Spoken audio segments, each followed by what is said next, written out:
الصلاة والسلام عليك يا سيدي يا رسول الله.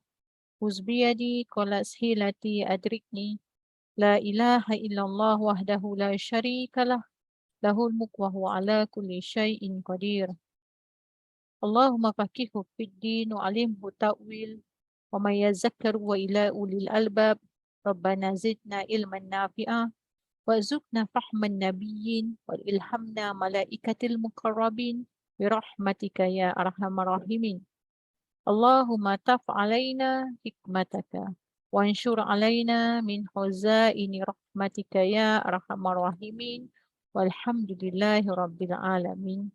Assalamualaikum warahmatullahi wabarakatuh. Alhamdulillah, summa alhamdulillah. Syukur kita pada Allah Subhanahu wa taala atas limpahan dan kurniaan yang Allah berikan kepada kita. Dapatlah hari ini kita sama-sama dalam majlis ilmu. Moga-moga mengalir barakah pada majlis ini daripada awal sehingga ke akhirnya. Moga-moga Allah berikan kepada kita kefahamannya. Moga-moga Allah berikan kepada kita taufik dan hidayahnya. Dikabulkan segala doa-doanya khususnya buat mereka yang menaja majlis kuliah online ini. Moga-moga Allah kabulkan juga segala hajat-hajat yang mereka inginkan. Dengan niat-niat baik mereka itu dikabulkan segala permintaan di alam dunia, alam barzah, alam akhirat, menjadi saham-saham di alam akhirat khususnya dan amnya untuk di alam dunia insya-Allah. Alhamdulillah, mungkin insya-Allah hari ini kita sambung lagi dengan tajuknya iaitu nasihat yang keempat. Berfikiran jauh adalah sikap seorang da'i. InsyaAllah minggu ni saya akan fokus pada bahagian nasihat buat hati. Kitab ataupun rujukan saya daripada kupasan Habib Ali Zainal Abidin. Maka insyaAllah untuk minggu ni je. Dan insyaAllah pada tahun hadapan pula. Pada minggu hadapan kita akan masuk kembali pada pengajian kita yang kita tangguhkan sempena bulan Rabiul Awal. Kita akan sambung dengan kitab Ilmu Asas, Akidah. Kita sambung balik insyaAllah. Maka nasihat yang keempat, berfikiran jauh adalah sikap seorang da'i. Maka kebanyakan daripada kita timbul pertanyaan. Mengapa banyak sangat hadis tetapi sedikit sahaja yang ditemukan ungkapan baginda Nabi kita Muhammad sallallahu alaihi wasallam yang mencela dan juga membenci golongan orang-orang kafir. Khususnya orang-orang kafir Quraisy pada zaman Nabi kita sallallahu alaihi wasallam. Maka ini menunjukkan bahawa ketajaman akal Rasulullah sallallahu alaihi wasallam serta betapa berhikmahnya Rasulullah sallallahu alaihi wasallam berdakwah. Maknanya kita nak sebi tahu masa zaman pemerintahan atau zaman Nabi kita sallallahu alaihi wasallam pada tahun 1400 dahulu, banyaknya Nabi kita berdakwah tetapi mendapat tentangan-tentangan daripada orang-orang kafir. Tapi banyak hadis yang dikeluarkan. Banyak juga yang dinukilkan tetapi tidak ada pun satu hadis ataupun kurangnya hadis yang kita jumpa bahawa ungkapan Nabi mencela orang-orang kafir ataupun mencela mereka-mereka ini yang mencela Nabi. Sangat kurang. Ini menunjukkan betapa hikmahnya Rasulullah ketika dia sedang berdakwah. Maka indah dan hebatnya dakwah Rasulullah sallallahu alaihi wasallam. Dalam diamnya dan sabar, Rasulullah masih berharap penuh yakin bahawa mungkin pada penghujung masa nanti golongan yang dahulu membencinya akan mula mengasihi dan menuruti ajarannya. Maka Nabi kita ni dia tidak berfikiran yang pada tahap tu je. Dia berfikiran yang sangat jauh. Mungkin hari ini mereka mencela aku. Mereka tidak menerima agama Islam. Mereka tidak menerima akan ajaran-ajaran yang dibawakan olehku. Maka satu ketika nanti dia berfikiran jauh dan yakinnya bahawa keturunan-keturunan yang mencelanya itu ada yang akan memeluk agama Islam dan juga beriman kepada Allah dan juga Rasul. Itulah menunjukkan sifat berfikiran terbukanya baginda Nabi ketika mana menerima sesuatu musibah, kekangan, cabaran, hentaman, tentangan ketika sedang berdakwah itu, Nabi tidaklah menjawab dengan kata-kata celaan. Sebaliknya baginda Nabi banyak berdiam dan juga sabar. Baginda Rasulullah SAW meletakkan keyakinan bahawa siapa saja mampu menemui kebaikan kerana perihal masa hadapan tidak diketahui oleh baginda Nabi kita, malah akan diketahui oleh Allah Subhanahu Wa Taala. Tidak siapa yang dapat menghukum serta menentukan nasib seseorang pada tahun-tahun yang mendatang. Tak ada seorang pun boleh hukum. Maka kadang-kadang kita rasa kita boleh menghukum orang pada keturunan-keturunannya ataupun kepada bakal-bakal kelahirannya, kita boleh menghukum. Tetapi sebenarnya bukan hak kita. Kerana yang lebih mengetahui itu adalah Allah Subhanahu Wa Taala. Namun sifat yang ada pada Rasulullah tinggalkan kepada kita adalah sifat tidak pernah sekali pun berputus asa. Apatah lagi dia mengkeji dan berburuk sangka kepada golongan kafir yang membencinya. Allahu Akbar. Satu sifat yang bukan mudah untuk kita didik. Bukan satu sifat yang mudah untuk kita balas kepada orang yang membenci kita, memberikan kata-kata fitnahan, memberikan kata-kata nista, memberikan kepada kita sesuatu benda yang tidak mampu untuk kita tanggung. Kadang-kadangnya dia lebih banyak bercakap, menghujahkan kepada kita, sedangkan kita hanya mampu berdiam dan juga mampu bersabar. Lihat saja kisah yang berlaku dalam kehidupan Nabi Rasulullah SAW dan bagaimana Nabi ini menangani kesemua masalah tersebut. Untuk apa? Untuk menatijahkan kita pada hari ini. Untuk diri kita ini. Dalam kita mempelosori kehidupan kita ini, pastilah adanya ujian-ujian yang akan mendatang. Baik dari segi dalam ujian kehidupan, pekerjaan, kekeluargaan, persahabatan, jiran tetangganya, dalam segi muamalatnya akan diuji. Tetapi yang Nabi kita tinggalkan kepada kita, banyaklah engkau berdiam dan engkau bersabar. Menjadi sifat utama bagi da'i dan bagi mencari dan melihat kebaikan dalam diri seseorang. Itu dah tujuan hidup kita. Kita ini belajar adalah bukan kita nak merenung akan kelebihan diri kita, tidak. Tetapi adalah untuk kita menilai apakah yang kita buat selama ini telah merubahkan keadaan hidup kita. Menjadikan akhlak yang baik dalam kehidupan kita. Bukan sekadar untuk mengejar menjadi orang yang mesti ada ilmu. Bukan saja mengejar untuk orang yang mesti ada kemuliaan. Jauh sekali mengejar pangkat. Jauh sekali untuk mengejar harta, wang ringgit. Jauh sekali mengejar pujian. Tetapi kita hanyalah untuk menilai akan sebenar-benar diri kita. Hamba yang penuh dengan kelemahan, hamba yang penuh dengan sifat kejahilan, hamba yang penuh dengan sifat kekurangan, hamba yang penuh dengan sifat-sifat yang kita, ya Allah, kita je yang tahu akan diri kita. Laranya kita, banyak cakapnya kita, banyaknya kita menilai. Maka itulah kisah yang penuh memberi iktibar kepada kita adalah bagaimana Rasulullah meninggalkan kesan terhadap kita hari ini. Satu kisah yang menyayat hati adalah di bumi Taif. Ketika mana baginda Nabi kita keluar untuk berdakwah, membawa risalah kebenaran, membawa risalah Islam untuk mengagungkan Allah Subhanahu Wa Taala, mengangkat syahadah. Yang dikatakan Nabi kita pada ketika itu adalah orang yang sangat dipercayai, yang digelar sebagai Al-Amin. Namun ketika baginda Nabi kita meminta seluruh penduduk untuk beriman kepada Allah dan juga dirinya, bukanlah mendapat sesuatu sambutan yang sangat baik. Sebaliknya Nabi kita ketika itu mendapat sambutan yang sangat luar biasa.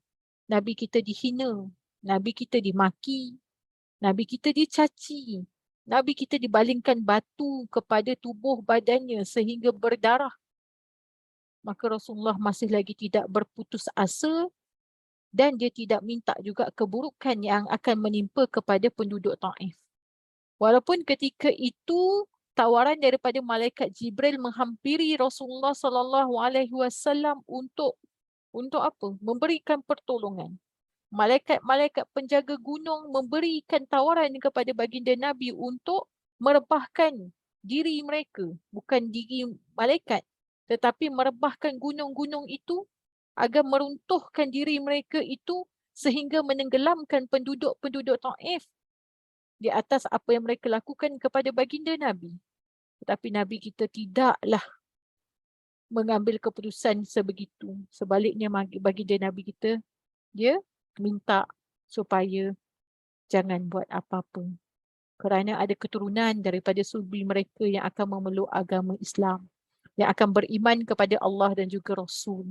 Itulah menunjukkan sifat da'i ni, dia berfikiran jauh. Dia bukanlah seperti seorang pengail ataupun seorang apa tu kita panggil pemancing. Pemancing ni bila dia pancing dia, bila dia dapat, dia baling dia pancingan dia, dia letak hujungnya umpan dan ketika itu bila pancingannya itu dia punya joran tu melebih ke bawah, maka dia akan menyentap. Sifat da'i bukan sifat menyentap, sentap lah orang kata maksudnya. Bukan sifat itu. Sifat da'i adalah sifat yang terbuka dan berfikiran jauh. Maka sebagaimana tercatat dalam buku-buku sirah, baginda semua menolak segala tawaran-tawaran daripada malaikat-malaikat Jibril, malaikat penjaga gunung. Baginda menolak kerana fikirannya sangat jauh. Sehingga baginda Nabi kita ni sampai di satu tempat kan, baginda tersandar. Tersandarnya dekat satu batu. Punya mulianya tubuh badan Nabi sehinggakan tempat itu berlekuk akibat daripada Nabi meletakkan tangannya. Nabi cakap apa pada Allah Subhanahu Wa Taala? Ya Allah, aku mengaku aku hamba-Mu yang lemah. Lemahnya aku, ya Allah. Mengadu kepada Allah. Bercerita kepada Allah sedangkan Allah itu adalah, Nabi itu adalah kekasih Allah. Mengaku akan keadaan dirinya. Lemah aku dalam membawakan kepada mereka akan agama yang benar. Namun dengan penuh keyakinan, Nabi kita cakap kepada apa? Kepada Jibril, janganlah dihukum ke atas mereka yang penuh dengan kejahilan ini. Mungkin mereka masih belum mengenali siapa diriku. Atau aku ni masih lagi mengharap semoga keturunan mereka nanti akan beriman kepadaku dan juga beriman kepada Allah Subhanahu Wa Taala. Maka ini adalah akhlak yang sebenar bagi seorang Rasul yang sungguh mulia. Kalau kita ni dikatakan seorang da'i, dikatakan membawa jiwa yang mengikat kita antara jiwa kehambaan dan jiwa kekhalifahan. Di situlah terikatnya kedua-duanya di antara hakikat dan juga syariat. Maka kita tidak bolehlah menganggap nak mengikut nafsu. Nak menganggap bahawa kita ini hanya bersifat apa yang berfikiran cetek, tetapi berfikiranlah jauh. Kerana Nabi kita sallallahu alaihi wasallam telah meninggalkan kepada kita mutiara-mutiara daripada kisah yang berlaku kepada diri baginda Nabi kita sallallahu alaihi wasallam. Itulah yang dikatakan mutiara hikmah. Hikmah yang perlu kita bawa pada saat hari ini. Kerana semakin kita ingin dekat kepada Allah, semakin banyak ujian. Maka berdamailah kita dengan ujian. Berdamailah kita dengan apa yang Allah akan timpakan pada kita. Kerana dengan ujian itulah yang melekatkan kita kepada Allah Subhanahu Wa Taala. Walaupun kadang-kadang ujiannya itu hanya mampu kita sambut dengan derayan air mata. Mampu kita sambut dengan apa? Satu renungan yang sangat panjang. Yang mampu kita sambut dengan hati yang penuh dengan luruhnya. Hati ni macam dah ibarat tak mampu tanggung dah. Tetapi Allah itu lebih mengetahui apa yang terbaik buat diri kita. Boleh jadi dengan ujiannya itu menyebabkan sifat-sifat keegoan, keakuan, kesombongan, ananiah yang ada bersarang dalam diri kita ini hancur. Membuatkan diri kita sedar akan siapakah diri kita di sisi Allah Subhanahu Wa Taala. mengingatkan kepada kita, adakah kita dah buat yang terbaik untuk Allah Subhanahu Wa Taala. Sedangkan nikmat yang Allah berikan kepada kita tidak pernah terhitung, tidak pernah mampu kita balas. Walaupun kita ini solat sehingga bengkak kaki sekalipun, tidak mampu kita hitung. Hatta untuk kita tulis, untuk kita sebut satu persatu nikmat, sifat pemurahnya Allah terhadap diri kita, kita tidak mampu ungkap pun. Kerana apa? Kerana kemurahan Allah tu lebih melimpah ruah daripada segala-galanya berbanding dengan apa yang Allah uji kepada kita hari ini. Maka kita perlulah berurusan dengan setiap sesuatu dengan peribadi yang baik terhadap semua orang. Tidak kira sama ada mereka itu membalas dengan kita dengan kasih sayang ataupun mereka itu membalas dengan penuh dendam, benci dan prasangka terhadap diri kita. Sebab bukan itu tujuan kita melakukan kebaikan. Tujuan kita melakukan kebaikan adalah kerana Allah Subhanahu Wa Taala. Maka bukan mereka yang membalas kepada kita. Tetapi kita hanya minta secebis pandangan Allah kepada kita, agar dengan secebis pandangan Allah kepada kita menjadi asbab musabab permudahnya urusan hidup kita. Permudahnya kematian kita. Permudahnya urusan-urusan anak cucu cicit kita. Selamatnya seluruh muslimin dan muslimat yang berada di alam dunia ini. Itu je yang kita nak minta. Sedikit pandangan Allah pada kita. Maka jangan hanya kita ini memilih untuk berbuat baik dengan mereka yang kita suka je. Manakala yang selainnya pula kita tindak endahkan. Maknanya dengan kroni kita buat baik lah. Tapi dengan yang lain tak payahlah. Dia tu bukan grup kita pun. Dia bukan kita punya, orang kata, kita punya batch pun. Dia bukan siapa-siapa pun. Bukan. Kita tengok bagaimana sifat Nabi Muhammad SAW bersifat positif kepada seluruh yang mula membencinya. Walaupun Nabi tahu bahawa yang ada dalam perkumpulan mereka itu adalah musuhnya. Bukan Nabi tak tahu. Walaupun yang berada di belakang Nabi tahu itu adalah golongan yang munafik. Nabi tahu. Tetapi Nabi tidak pernah membuat kasta. Tidak pernah membezakan. Ini untuk siapa? Untuk kita jadikan iktibar, kekuatan, inspirasi, motivasi dalam hidup kita. Sebab kita akan melalui fasa ni. Saya yakin kita semua akan melalui. Sebab apa? Kita adalah golongan orang yang belajar. Bila kita mendapat sesuatu ilmu, Allah akan uji kita. Untuk apa? Untuk kita ini diuji dengan ilmu yang kita belajar. Adakah kita lepas ataupun tidak lepas ujian tersebut? Dia tidak sama seperti orang yang tidak mengaji. Maka jangan bangga sangat orang mengaji. Saya, itulah, Alhamdulillah lah. Banyak dah saya belajar ni kan. Jangan bangga sangat. Kerana bagi orang awam yang tidak tahu, mereka kalau tak tahu, bila mereka tidak buat, menjatuhkan dosa pada mereka. Tetapi bagi kita yang mengetahui, kemudian kita buat pula, maka dijatuhkan azab pada kita. Wa na'udzubillah min zalim. Inilah nasihat-nasihat yang perlu kita renung untuk menjadi apa? Hati kita ini sentiasalah tunduk pada Allah. Maka kita tengok dalam peperangan Uhud, rasa benci golongan musyrikin terhadap Nabi Muhammad SAW ni dah sampai pada maksimum, kemuncak. Memang punya tak sabar nak bunuh Nabi ni. Punya mereka ni kalau sampai ada golongan-golongan kafir Quraisy ni, dia membuat apa tahu? Kalau dapat bunuh Nabi, aku akan bagi kau sekian bin sekian jumlah harta. Sampai macam tu. Betapa bencinya mereka kepada Nabi. Agar mereka ini dapat susuk tubuh Nabi itu agar dimatikan. Maka sudah berapa kali mereka ini nak bunuh Rasulullah. Tetapi gagal. Daripada apa yang dibawa oleh baginda Nabi. Malah mereka siap tawar-menawar dengan Nabi lagi. Pembesar-pembesar itu tawar-menawar dengan Nabi. Dia kata apa? Tak apalah Nabi. Sebab tu Allah keluarkan surah yang Qul ya ayyuhal kafirun tu. Kan? Agama kau, agama aku. Mana tidak mungkin ianya bersatu. Sampai macam tu. Mereka memberi tawaran kepada Nabi. Agar meninggalkan agama yang dibawa agama yang benar. Di sinilah kalau kita tengok nikmat Islam, iman dan ihsan yang sampai pada kita hari ini. Tanpa baginda Nabi SAW, mana mungkin kita capai pada hari ini.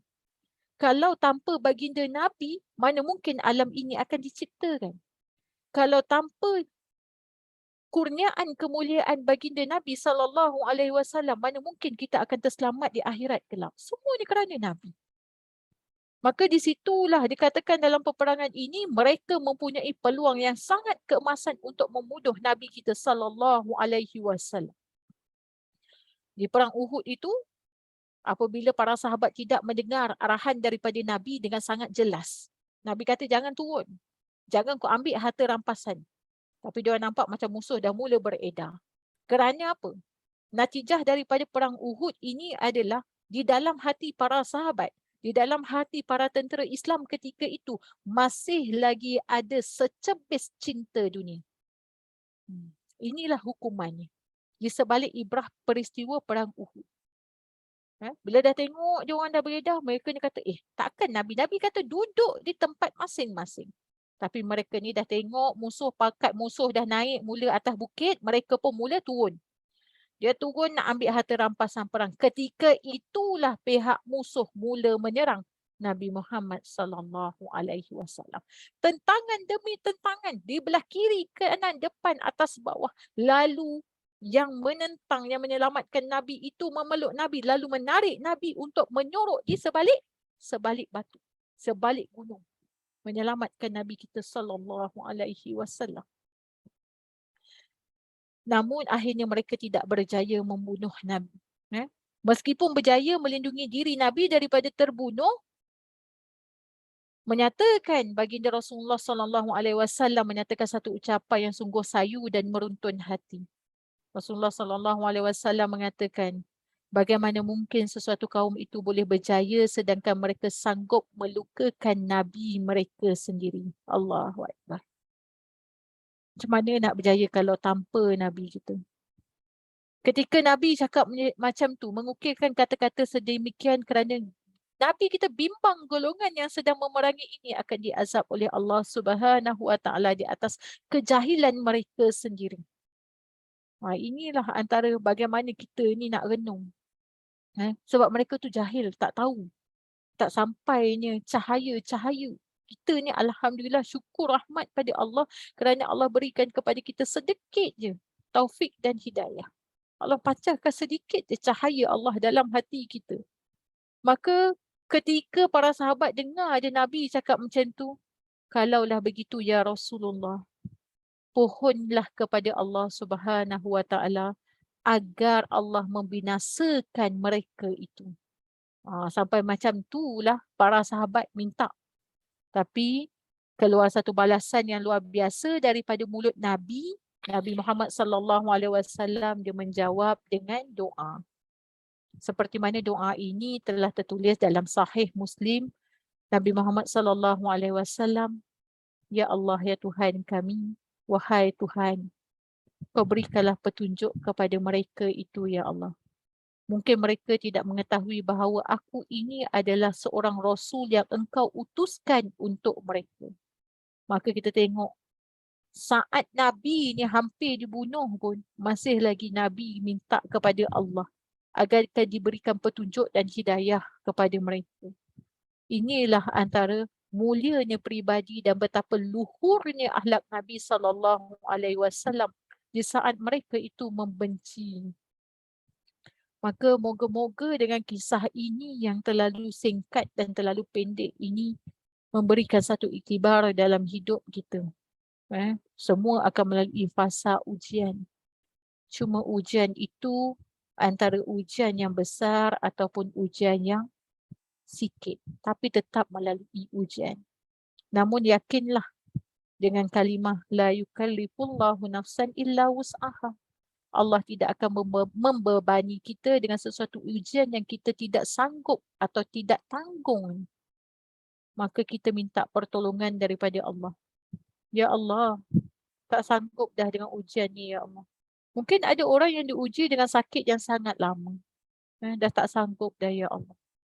Lama dah sakit Allah. 10 tahun dah menderita sakit macam ni, ya Allah. Aku mengaku, ya Allah, aku hamba-Mu lemah, Allah, tolonglah, rayulah. Namun sekiranya dengan sakit ini untuk mendapatkan secebis pandangan-Mu, Kau masukkan dalam hatiku redha atas setiap apa yang Kau atur dalam hidupku, ya Allah. Minta pada Allah. Namun bagi mereka yang tidak diberi ujian, kalau menurut ahli-ahli tasawuf dan ahli-ahli sufi, para sahabat-sahabat Nabi, mereka sangat takut apabila tidak ada ujian buat diri mereka. Hatta kalau dalam seminggu tu kan, seminggu sehat, minggu depan tak sakit, mereka dah runsing. Sebab apa? Mereka akan tanya, adakah Allah ini tak sayang dekat aku? Sebab mereka mengetahui bahawa dengan ujian itulah Allah menyayangi akan diri kita. Tapi kita tak bolehlah nak pergi cek pasal pula. Tak ada ujian, kita pula nak mencari ujian pergi rompak rumah orang. Dengan harapan esok dapatlah ujian. Bukan begitu. Ataupun kita ni nak cari rasa cek pasal dengan orang agar dia timpa ujian, kita pun pergilah buat status apa macam-macam. Ataupun kita mengganggu orang. Bukanlah sebegitu. Ujian yang benar-benar yang Allah timpakan kepada kita sebenarnya terlalu sedikit berbanding dengan rahmat Allah. Dan hidup kita memang sentiasa dengan ujian. Tidak terlepas daripada ujian. Hakikat agar hidup kita ini sentiasa bergantung dengan Allah Subhanahu Wa Taala. Maka dengan ujian itu mendekatkan diri kita kepada Allah Subhanahu Wa Taala. Kita dah tahu akhlak Nabi sallallahu alaihi wasallam. Persoalannya, akhlak kita pula ni macam mana? Sebab itu kadang-kadang kita tengok pesanan daripada guru-guru kita, aku tidak kisah ataupun aku tidak peduli ataupun aku tidak kagum melihat mereka yang banyak ilmu tetapi tidak beradab. Aku lebih kagum mereka yang tidak ada ilmu tetapi mereka ada adab dan akhlak yang baik. Moga-moga Allah latih kita ini menjadi membawa manusia yang sering berakhlak mulia. Moga-moga dengan kata-kata kita, perbuatan kita, yang apa kita lakukan ini melatih diri kita menjadi akhlak yang mulia di sisi keadaan sekeliling. Nak puaskan hati orang tidak mampu. Hatta kita nak puaskan hati kita sendiri pun kita tak mampu. Tetapi kita bolehlah buat yang terbaik. Sebab kita je yang tahu dulu kita macam mana, hari ni macam mana. Peganglah antara kata-kata nasihat orang tua-tua. Biar orang buat jahat kat kita, janganlah kita balas kejahatan. Biarlah apa orang nak buat sekalipun dengan kita. Tapi jangan sekali-kali kita minta untuk membalas mereka. Itulah yang kita jadikan kata-kata atau hikmah, gigit benda itu untuk sentiasa kita ingat. Sebab hidup kita ini bukanlah untuk bergaduh. Hidup kita hanyalah untuk mengejar yang satu. Melakukan kebaikan kerana Allah. Melakukan ibadah kerana Allah. Melakukan segala sedekah jariah kerana Allah. Bukan nak tunjuk kita ni banyak duit pun. Bukan nak tunjuk kita ni orang bagus pun. Bukan nak tunjuk nama kita ni siapa pun. Tak. Tapi kita buat semuanya kerana Allah Subhanahu Wa Taala. Agar dengan secebis yang kita lakukan itu meruntunkan hati kita, menyebabkan hati kita ini merasa getaran demi getaran. Untuk kita padukan hidup kita sehingga akhir hayat kita. Janganlah kita selalu bermimpi dan berangan-angan. Dengan kita melakukan kebaikan, kita mendapat kemuliaan di sisi umat manusia. Jangan. Jangan pernah sekali-kali. Janganlah pernah sekali-kali kita rasa kita buat kerja dakwah ini menyebabkan kita ini dilayan seperti VVIP. Pun jangan. Jangan mimpi. Tak perlulah. Lebih baguslah kalau kita ni sekadar duduk bawah sama-sama makan. Saya ni AJK Surau, takkan tak ada parking lah, tak ada. Kita orang biasa. Itu lebih bagus daripada kita dilayan mulia takut-takut. Kita dilayan mulia, dipandang mulia, diagungkan dengan kemuliaan, menjadikan nafsu kita berleluasa. Namun dari segi adab dan guru, seorang murid dengan guru ada adab ni. Kan? Contohnya bila guru kita datang, janganlah kita pun bergurau senda pula dengan guru kita tu kan. Sampai guru kita tu sendiri-sendiri je. Maksudnya adalah yang dipanggil dalam adab sulukil murid antara kita dengan guru kita. Banyaklah berkhidmat dengan guru. Banyak rahsia. banyak rahsia apabila kita mula berkhidmat dengan guru kita dengan ikhlas. Banyak dia punya testimoni, banyak dia punya rahmah, banyak dia punya barakah, banyak sangat. Terlalu banyak. Siapa yang siapa yang dia berkhidmat dengan guru ni, dia akan rasalah dia punya kesan. Akan rasalah kesan antara persalikan itu. Kalau dengan saya tak apalah nak gurau, saya memang kaki gurau kan. Maksudnya kalau kita jumpa guru kita, macam hari tu kan ustaz kita datang kan, kita hantar dia sampai dia balik. Kalau boleh layan dia, bukan layan suruh layan suap kan makan kat mulut dia, tidak. Maknanya kita jagalah itilat kita. Kita bantu dia. Kalau ada ruang dan peluang hantar dia sampai ke kereta tu. Kan. Ucap terima kasih. Macam itulah contoh. Kalau dengan saya ni tak ada masalah. Saya sekadar kalau masa saya buat kuliah tu, dia main-main memang kenalah kan. Tapi kalau dengan saya insyaAllah mohon jugalah daripada puan-puan hajah-hajah, akak-akak sekalian di sini mendoakan saya diberikan kekuatan, keimanan, ketakwaan, dipermudahkan segala urusan, diberikan ilmu yang mudah faham, diberikan diterangi cahaya di dalam hati ini kan, agar sentiasa dapat memberi yang terbaik sebagai seorang hamba Allah. Moga-moga dengan apa orang kata sikit-sikit ni adalah bukan untuk saya sebenarnya. Kuliah-kuliah online saya buat ni kerana amanah para sahabat. Para sahabat yang membantu dari segi gerakan dakwah kan. Maka saya kadang-kadang pun minta ampun dan maaf sekiranya kadang-kadang tak ada kuliah. Mungkin saya ada musyakah-musyakah yang lain. Saya pun dalam proses untuk belajar sana sini kan. Maka saya mohon ampun dan maaf jika tidak mampu memenuhi keperluan para penginfak. Saya mohon ampun dan maaf. Saya mengakui itu adalah kelemahan diri saya. Yang tidak dapat saya sempurnakan. Nak sempurnakan pun tidak mampu. Saya hanya mohon pada kakak sekalian agar diberikan kepada saya doa yang dikabulkan, kesihatan yang